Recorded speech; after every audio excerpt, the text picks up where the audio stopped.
eastbound and down, loading up and trucking. Are we gonna do what they say can't be done? What up, y'all? Half Naked Puddin' here. It's about 105 degrees inside my RV, and it's still about 100 degrees outside, and at least I can have a fan running in here. Something was brought to my attention that Angie's Rambling RV was wanting to know about boondocking and what I do when I go out to boondock. So I'm going to kind of let you in on a little, not secret, but a little bit of what I do when I go out, and we'll see if you guys agree or disagree or whatever.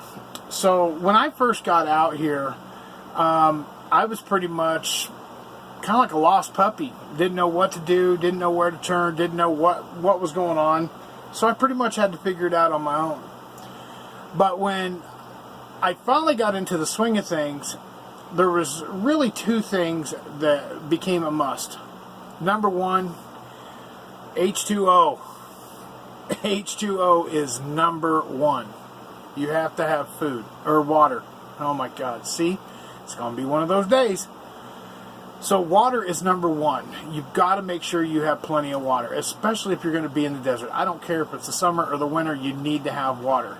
Now, I've noticed since I've been here in Cottonwood, going on, almost 2 months now, and I really have hated it because I don't like staying stationary, but trying to get everything situated so I can go see my mom is one of those things that's going to happen. I have went through water. I have to buy 5 cases of water every 2 weeks because I will not drink out of my faucet. I will not drink out of the tank. I'll use it for showers and dishes, and that's about it. And the toilet. The one thing I did do, though, when I first got out here is I bought 4 7-gallon water tanks. The plastic ones you get at Walmart or Hell. I have a 35-gallon freshwater tank on this RV. I need to buy 1 more of those blue tanks to make 35 gallons total. So 4 of those equals 28. 1 more would be 35, and that's 2 full tanks. I can get a tank of water of 35 gallons to last me 2 weeks. Excuse me. My black tank, I can usually get it to last, I'm going to guesstimate on this, I can get it to last 25 to 31 days, depending on what I eat and how much I use it. But one thing I'm going to stress to you, if you do use your toilet in your black tank in your RV, do not piss outside. Piss in the toilet because you need that liquid to flush the poop. A lot of people don't realize that, but if you're going to use it, you need to have that liquid to flush the poop out of your tank when you do go dump the tanks. So make sure when you do that that you actually do that. Or it's hot, and I'm just not altogether with it. Another thing I want to do when I get out here is, as long as the wind's not blowing, I'll keep the awning out. I will try to park underneath a tree if I can, or as close to bushes. My main thing that I do, my refrigerator is over here. I will make sure that this side of the RV is to the north. And that way, when the sun is up, it's not making that refrigerator have to work twice as hard. I want it to work easy. I don't want it to get overheated and stuff, so I keep it in the shade all day, every day. I would rather have the doorway facing to the south. So you might want to think about that. Now, making trips, like when you first go out, when you're getting everything loaded up and you get your food and your water and everything, you want to double check your water. You want to make sure that you're going to have enough water. And on my gray tank, I can usually go... and if you're living this life, you know that you take maybe a real shower, maybe once a week, if maybe sometimes twice a week. But it's what they call a Navy shower, which you get in, wash the hairy spots, and get the fuck out. And that's what I do. But I turn the water off, so I'll get all wet and get the soap on my loofah. And yes, I use a loofah So any of you want to make fun of me, go right ahead. So, but I'll get all wet, I'll shut my water off at the shower head, and then get all lathered up, and then hurry up and rinse off, and then get out. I can usually get a shower or two a week, and I can still have my water last me 2 weeks, and that's with dishes and the toilet and everything. So, in the gray tank will usually last, I can usually get the gray tank to last me about 2, maybe 3 weeks at the most, depending how I go through the water. But I know that my fresh water will only last 2 weeks, so I have to dump about every 2 weeks. So, another thing you want to do is you want to make sure you have all the equipment that you're going to need. You want to make sure that you're set up, you have lights and all this other shit. As far as where you go, it doesn't matter where you go, but you have to make sure that you have it set up the way you want it. But like if you're out in the desert, and I use biodegradable stuff, so I sometimes, not all the times, but sometimes I will keep my gray tank open. And that's because it's biodegradable and you can actually let it go on the ground. If that's the case, and then I have to go into town for anything, what I will do, like say I've been out for a week and I have to go in town and do laundry, or I have to go do this, or I have to go do that, or whatever. What I will do is I will fill my water tank completely up in my RV. I'll back my truck up to the spigot in the back, and I will completely fill it up. I will take the empty tanks in town with me when I go, and I will fill up the water, and I will get all necessities while I'm in town, so that way I can spend another whole week so I don't have to come in town. Now, there's going to be some things you forget, and, there's some people that like beer, and there's, or whiskey, and that's in my freezer. But I don't drink that often. So, but I like to keep all that stuff on hand, just in case. And like I said, mainly what I keep on hand a lot of is water, and that's drinkable water. And I just go to hell and I buy the cases of 35. And if they don't have the 35, then I have to get the 24, which then I have to buy an extra case, which is kind of a pain in the butt. But I like to buy 5 of the 35s at one time, and because I do not ever want to run low on water. Now, something that I do, and a lot of you may not know this, I am a prepper also. I have an extra case of water, and I think it's a 35 pack case of water that's underneath my bed, or it's actually in my storage in the front of my RV that I keep in case of an emergency. So not only do I have 5 cases of water in the back, I also have another case up front, but I'm also going to actually get another case of water to put up there with that. So I have 2 extra cases up there. I also have MREs just in case. And I also keep, and I know there's going to be some vegans and some vegetarians and stuff out there, but I like to keep beef jerky. And what I'll do is I won't open it, I keep it sealed, and I'll put it in a cool, dry, dark place.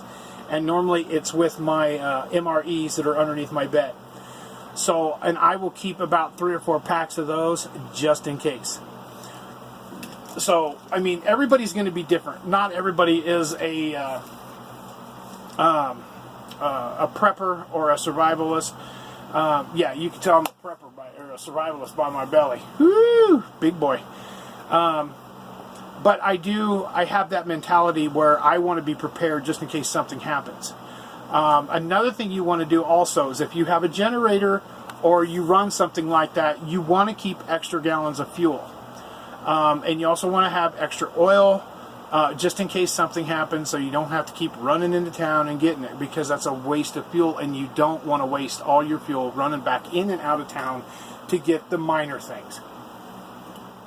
Been there, done that, and it is a pain in the butt. But sometimes it's a necessary evil. Another thing you want to keep track of is you want to keep track of your solar, and you always want to clean your solar panels.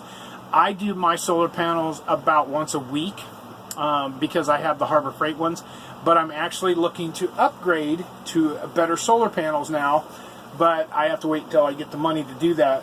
But it's a 200-watt system, and when I get that solar panel, it's a suitcase, and it's a very small suitcase. And I want to thank my buddy Duck. I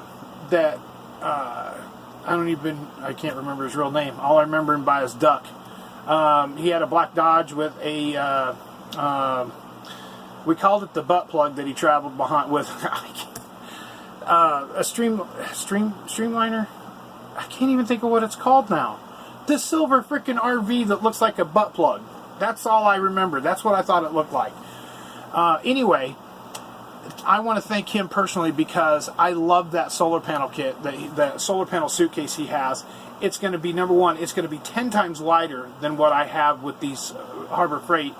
And when I get to that point, I'm probably going to give my 100-watt solar panels away.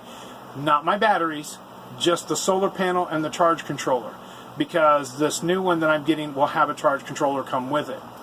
But I will I will keep my solar panels, and when I find a person that really needs them, then I will give those solar panels to them. I don't believe in trying to sell the stuff because I believe in trying to help other people out. And if people don't have something, then I want to try to help them so they can get a little further ahead. That's happened with me. That's how I got my batteries. My buddy Ty gave me 4 of those batteries. He actually gave me 6 of them, but I ended up giving 2 of them to the Mobile Traveler, and I have no idea what he did with them. But I gave him 2 of those batteries, and then I gave my 12-volt battery to Butterfly Gypsy. And as far as I know, she still has that.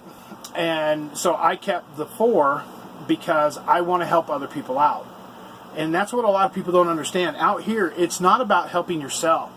It's about everybody working together and helping each other out. So if you get a tribe, but there's going to be times where you're going to want to be by yourself. But when you're in a tribe, everybody helps everybody. And it works out pretty well.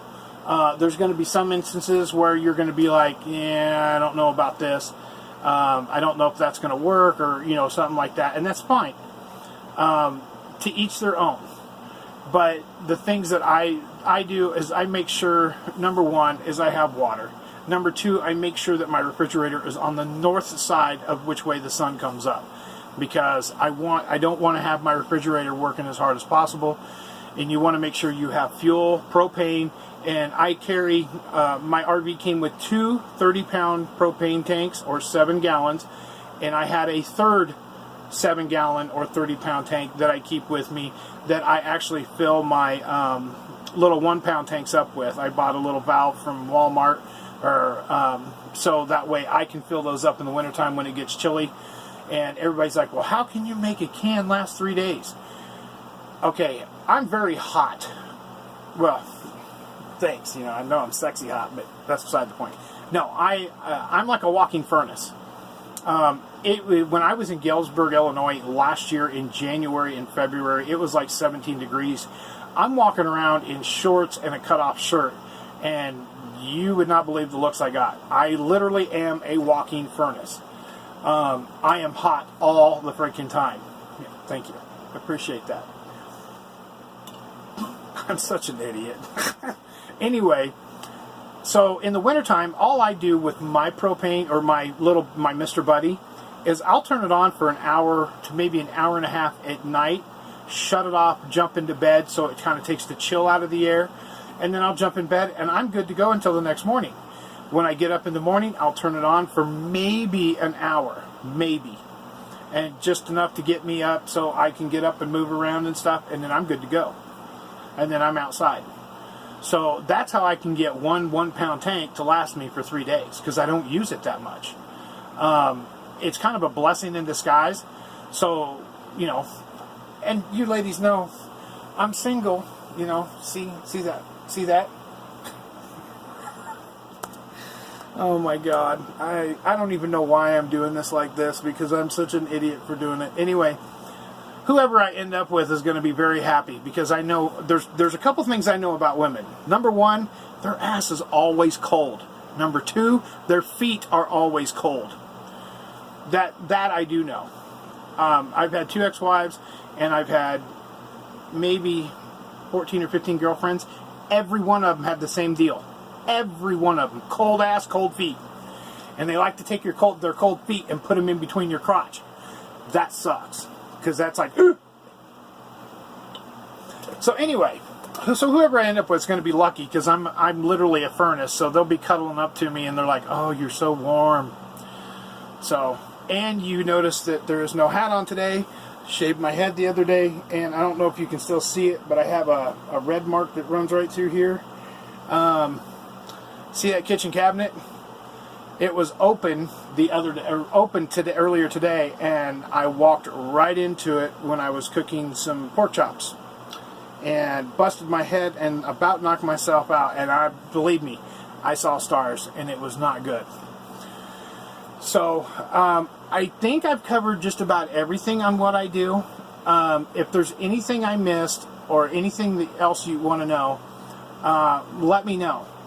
The only other thing I can tell you is if you're in the Ehrenberg area, the laundromat mall that's right there, that's right off of, like, I think it's exit 1, and you go north on the road when you get off of the exit, they have free water, but it does cost you $11 to dump. So make sure that you're full when you go dump, because you don't want to go a half a load, because that's kind of a waste of time. You want to make sure that when you go dump, you're dumping a full load. But they do have free water there, and it's a small grocery store. They have a few things. The people that are there are freaking wonderful. They are wonderful people, very nice. But there's some things on the opposite side of the store. Like, you have the grocery part, and then you have, like, the parts and stuff parts. Like, they have battery cables and battery terminals and some other stuff. That stuff's a little more expensive. And when I say a little more expensive, I mean like $3 to $4 more than anything else. Like, we went to Ace Hardware in Blythe, and it was $4.99. No, yeah, it was $4.49 or $4.99 for a bottle of Coleman propane, 1 pound bottle.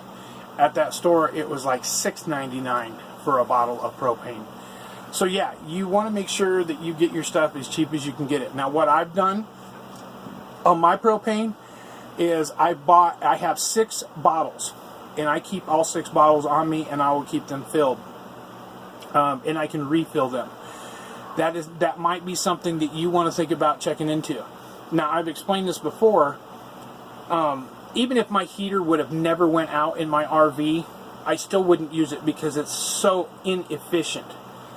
There's no way in hell I would do that. Something else that I've done is I've also cut, what do you call it? The bubble wrap, the insulation stuff. It's got like aluminum foil on each side. I can't even think of what it's called. I know what it is, and it's in the back in my shop, and I'm not standing up so y'all can see all my good sexiness and its nakedivity. But I have cut a piece for every window in here: kitchen, living room, dining room, both bedrooms, the side window, and even these windows back here. So that way in the wintertime, I've actually even cut some for the vents in the roof, because I have one in the bedroom and one in the bathroom. So if it gets cold, I will actually put that styrofoam up in there, and then they have a cover plate that goes over top of it. So that way I can try to keep as much cold air out as possible. And it works. Reflectix, that's what it's called. So, and I have that for all the windows. I'm trying to think of I don't think there's anything else. I think that's pretty much it of all you're going to need. If you have any questions about going out and boondocking, please don't hesitate to ask. And if I've missed anything, please put it in the comment section, because I'm sure I've missed something, and I'm sure somebody will let me know that I have missed it. So please, if I've missed anything at all, don't hesitate to tell me, because I'm sure there's going to be something I've missed. So anyway, y'all have a puddintastic afternoon. Be safe, love one another, and don't forget, live life to the fullest, because tomorrow is not promised. Love you all. Take care. Have a great day. Puddin' signing off. Just a good old boy, never meaning no harm. that's all you never saw. Been in trouble with the law since the day they was born.